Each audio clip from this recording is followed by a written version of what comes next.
Hello everyone, thank you for joining this month's webinar. The topic is prediabetes, preventing the onset of type 2 diabetes. And your presenter this month is Crystal Henderson. She's a Master of Public Health and one of Strategic Health Services health coaches. Crystal?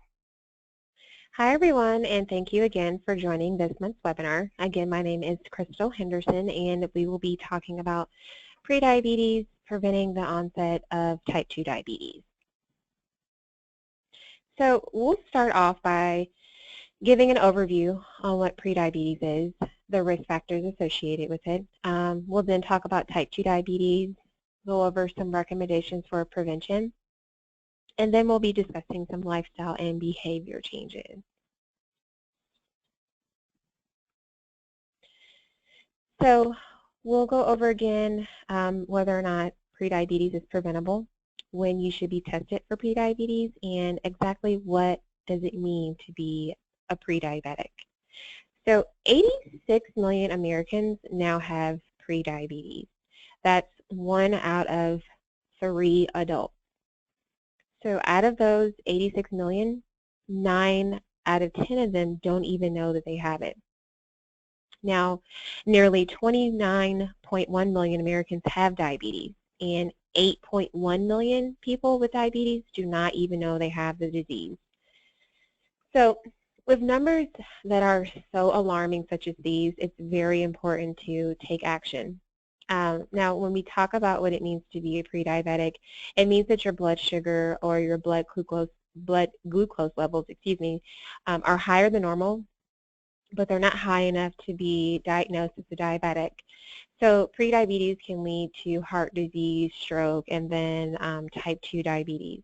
Now, prediabetes is preventable, and it can oftentimes be reversed. So let's say if you're at risk for type 2 diabetes, you can prevent or delay the onset of the disease by making important lifestyle changes, and we'll discuss those more later in the presentation. In regards to when someone should be tested for prediabetes, the CDC suggests that anyone aged 45 years or older should consider getting tested for diabetes, especially if you're overweight. Now, if you're younger than 45 but you're overweight and you have 1 or more additional risk factors, you should consider getting tested. Now, speaking of risk factors, we'll talk more about the risk factors that are associated with type 2 diabetes. So some of the risk factors include whether or not if your parent or sibling has type 2 diabetes, you gave birth to a baby that weighed more than 9 pounds, or if you were diagnosed as having gestational diabetes. Now, although you can't change your family history, knowing about it can give you the information you need to work with your healthcare team to take action on the things that you actually can change. So to get into some more risk factors, overweight and obesity, physical inactivity, high blood pressure. So if you're overweight, losing 5 to 7% of your body weight. Now this is going to be equivalent to, let's say, 10 pounds if you weigh 200 pounds. This can help prevent or delay type 2 diabetes. You can also exercise. Now with physical inactivity, diabetes and exercise go hand in hand. Exercising can actually help improve your blood sugar as far as controlling it, and then it boosts your overall fitness and also reduces your risk of heart disease and stroke. And ask your family members to be active with you. You know, it's very important. Also, in regards with high blood pressure, having high blood pressure measuring 140/90 or higher can actually increase your risk of developing type 2 diabetes. And so you can actually lower your blood pressure by watching your alcohol intake. Drinking more than moderate amounts of alcohol can actually raise your blood pressure by several points.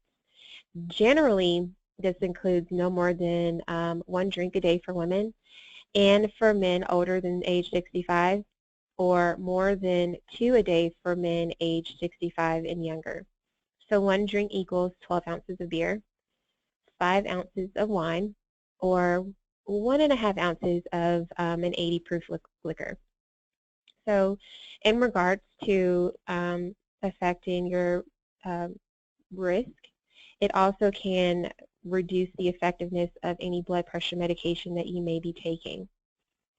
Sodium also affects your blood pressure. Even a small reduction in sodium, of the sodium in your diet, can actually reduce your blood pressure by 2 to 8 milligrams. The effect of sodium intake on blood pressure varies among different groups of people. In general, it's just important to try to limit sodium to less than 2,300 milligrams a day or less.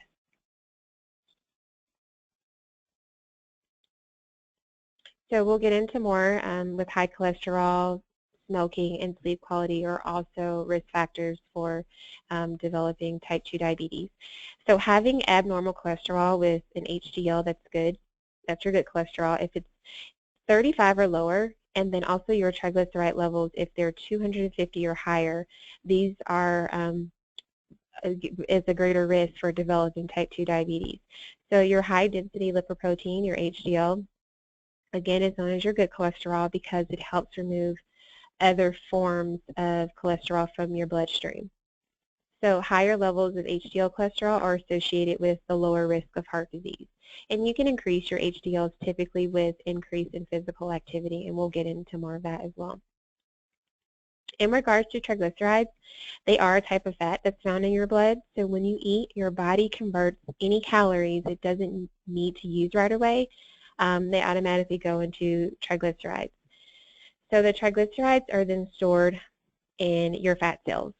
Later, the hormones that release triglycerides, they release for energy in between your meals. So let's say if you regularly eat more calories than you burn, and these are called the easy calories, like carbohydrates and fats, you may have high triglycerides. And so you can lower your triglycerides by losing weight. Again, losing 5 to 10 pounds can help lower your triglycerides. And also you can cut back on calories. And just it's important to remember that extra calories are converted to triglycerides and stored as fat. So reducing your calories will also reduce your triglycerides. Avoiding sugary and refined foods, simple carbohydrates such as your sugar and foods made with white flour can increase triglycerides. So those are your breads, your pastas, your rice. It's just important to really try to reduce those and watch your portion controls and remember the balance. Also, you can choose healthier fats. So you can trade your saturated fats found in meats for the healthier monounsaturated fats found in plants such as olive oil, peanut, and canola oil. You can also substitute fish that is high in omega-3 fatty acids, such as salmon, for your red meat, or even cut away any visible fat. Just small things like that can really help you choose healthier fats. Also, limit how much you drink as far as alcohol is concerned. It is high in calories and sugar and has a particular potent effect on triglycerides because it does break down into your body as sugar too. So even small amounts of alcohol can raise your triglyceride levels. And also exercising regularly can help lower your triglycerides and also boost your HDLs as well. So it's just important to just remember that physical activity is very important. So thinking of smoking, according to the CDC, we now know that smoking causes type 2 diabetes. In fact, smokers are 30 to 40% more likely to develop type 2 diabetes than non-smokers. So the more cigarettes you smoke, the higher risk you are for type 2 diabetes. Harvard research reports sleep quality as a risk factor for developing type 2 diabetes. Problems such as trouble falling asleep or staying asleep, getting less than 6 hours of sleep, frequent snoring, if you suffer from sleep apnea, these all can increase your risk of developing type 2 diabetes. So researchers did find that not sleeping well affects the hormones that are very important for our metabolism that are involved in controlling our blood sugar levels. So it's really not surprising that A lot of the sleep disorders are associated with obesity and diabetes. So we'll talk more about how does type 2 diabetes affect your body, and then I'll briefly go over some of the health issues associated with type 2 diabetes. Now, in regards to how it affects our body, our metabolism converts food into energy for our bodies to use. One of the things our bodies need for this process is insulin. Insulin is a hormone. It's a chemical that the body uses to send messages, and it's made by the pancreas. So after you eat, the sugar levels in your body rise, and it's released into the bloodstream. It then makes the cells in the liver and in the muscle tissue absorb sugar from the blood. So if your insulin metabolism is not working properly, the sugar or glucose in your blood cannot be used in the right way. This causes blood sugar levels to rise.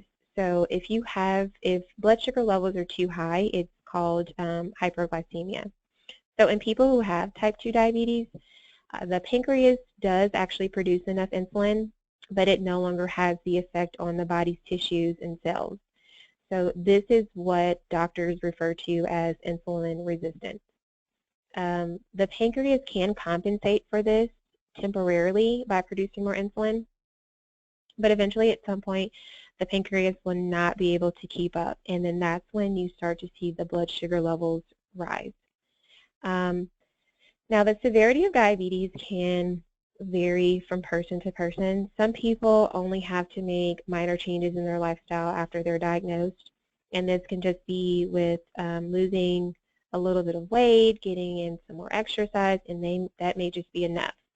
Now, other people who have type 2 diabetes may need to have a more permanent therapy that involves taking tablets or insulin.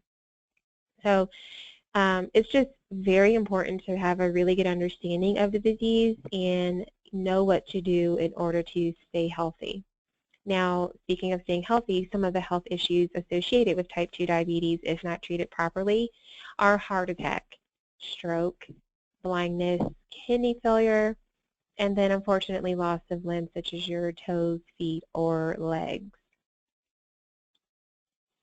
So now we'll get into some signs and symptoms, and this is a chart to really kind of give you a breakdown of the signs and symptoms of type 2 diabetes, and they could go from being very thirsty, urinating often, feeling very hungry or tired, blurry eyesight, and having sores that may heal slowly. Now, the symptoms of type 2 diabetes appear slowly, but some people do not notice the symptoms at all. It's also important, if you feel as though you are experiencing any of these signs and symptoms, to consult with your physician or even ask your health coach on different questions that you need to ask your physician. You know, we're here to help you, and again, it's just important to let a physician diagnose you, and we'll get into some of the screening levels as well. So we'll go over the screenings for type 2 diabetes and prediabetes, go over what an A1C is and why it's important for a person to be tested for diabetes. So the A1C test is a blood test that provides information about your average levels of blood glucose, also called your blood sugar, over the past 3 months. So now the A1C is also sometimes referred to as the hemoglobin A1C, and this test is primarily used for diabetes management and for diabetes research. The test is based on the attachment of the glucose to the hemoglobin, the protein in the red blood cells that carries the oxygen. So in the body, red blood cells are constantly forming and dying, but they typically live for about 3 months. So this is why the A1C test reflects the average of a person's blood glucose levels over the past 3 months. It's reported as a percentage, so the higher the percentage, the higher a person's blood glucose levels have been. A normal A1C level is below 5.7%, and I'll get into the chart that breaks down the risk categories next as well. So in 2009, an international expert committee recommended that the A1C test be one of the tests available to help diagnose type 2 diabetes and prediabetes. In the past, the traditional blood glucose tests were used to diagnose diabetes and prediabetes. The A1C test, can be used to diagnose type 2 diabetes and prediabetes alone or in combination with other diabetes tests. Now, when you think about why it's important to be tested, testing is especially important because early in the disease, diabetes has no symptoms. You may not notice them right away, depending on the person. So, although no test is perfect, the A1C test and blood glucose test are the best tools available to diagnose diabetes.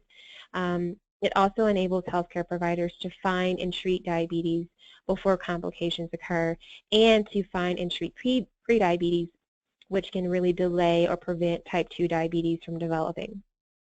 Now we'll kind of go in and discuss the percentages that indicate diagnosis levels of normal, diabetic, and prediabetic categories according to A1C and fasting blood sugar levels.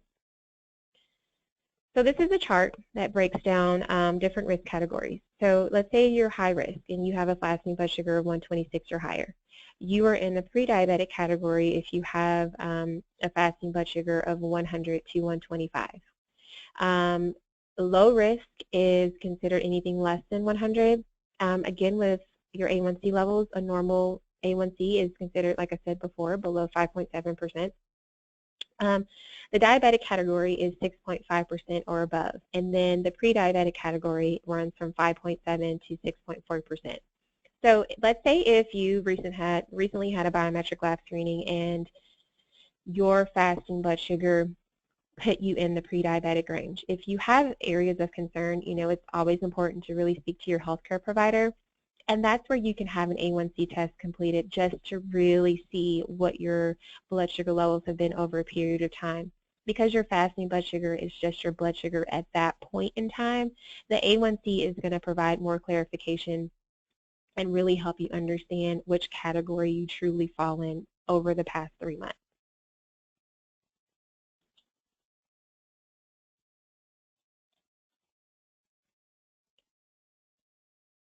So we'll talk about gestational diabetes, as I mentioned that this is a risk factor. So gestational diabetes is the kind of diabetes that some women get when they are pregnant. So even if a woman's blood sugars levels go down after the baby is born, she's still at higher risk of getting type 2 diabetes later in life. So if you've had gestational diabetes, it's just important to get tested for diabetes 6 to 12 weeks after your baby is born, and this is something that you and your healthcare provider will discuss too, and at least every 3 years after that. So also talk to your doctor if you plan to become pregnant again in the future. And small things and lifestyle changes such as trying to reach your pre-pregnancy weight 6 to 12 months after your baby is born can help too. Now, even if you do not reach your goal weight, research does show that a moderate weight loss if you are overweight and maintaining a healthy lifestyle can help reduce the risk. It is just really important to remember that you are at an increased risk for developing type 2 diabetes in the future. And so it's important to continue to follow a healthy lifestyle and even encourage your family to join you. So stay at a healthy weight by making healthy food choices and really increasing your physical activity. So getting into some recommendations for prevention, setting a weight loss goal, increasing your physical activity, again, making healthy choices and tracking your food intake. All of these are great recommendations for preventing the onset of type 2 diabetes. So again, and I will say this again, 10 pounds if you weigh 200 pounds can help prevent or delay type 2 diabetes. And you can choose to drink water instead of the sugary drinks and eat smaller portions.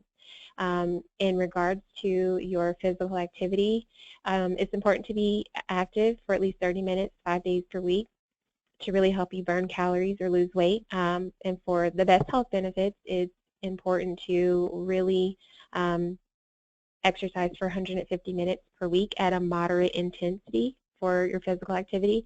And this can include fast walking, lap swimming, or bicycling, or consult with your doctor if you have any limitations as to what would be another form of moderate activity for you. So there are a few ways that exercise lowers your blood glucose.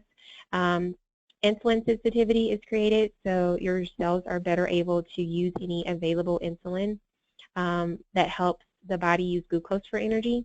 Also, when your muscles contract during the activity, it actually stimulates another mechanism that is completely separate from insulin. This particular mechanism allows your cells to take up glucose and use it for energy, whether there is insulin available or not.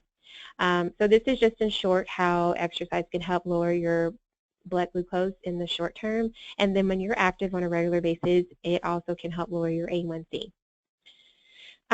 You should really become familiar with how your blood glucose responds to exercise, and you can do so by checking your blood glucose levels frequently before and after exercise. That can really help you see the benefits of the activity.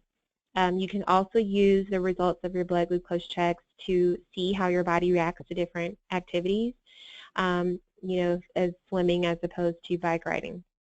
And then understanding these patterns can really help you prevent blood glucose from either going too high or too low. Again, ask your family members to be active with you. It always helps to have an accountability partner. And then two, you can write down all of your foods that you eat and drink and also the number of minutes that you're active and review it daily to help you reach your goals. You can also monitor your saturated fats, your sodium, and then also monitor your level of carbohydrates for the day. So tracking your foods can really help you monitor a lot of the food groups that affect your blood pressure and your cholesterol, along with helping you prevent type 2 diabetes.